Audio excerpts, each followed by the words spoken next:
Ayan oh. Mayroon pa natira. Oh, ayan, kinain na ng ibon.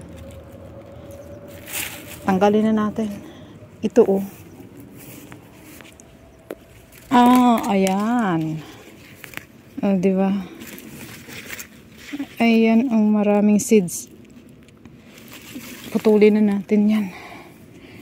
So, tapos ito kuhanin natin. Ito may mga seeds. Ang parang alanganin pa oh.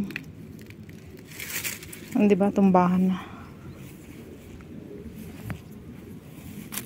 Ito oh. Tingnan nyo, natumba na.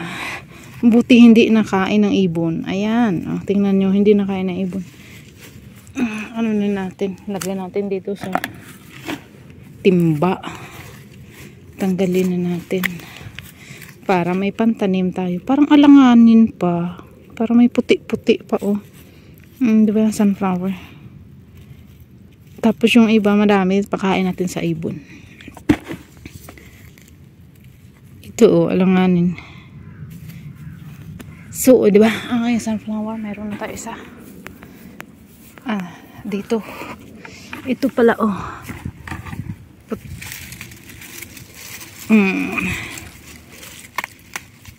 Ano na natin, diba?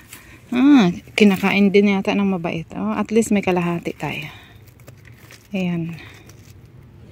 So, dalawa na tayo.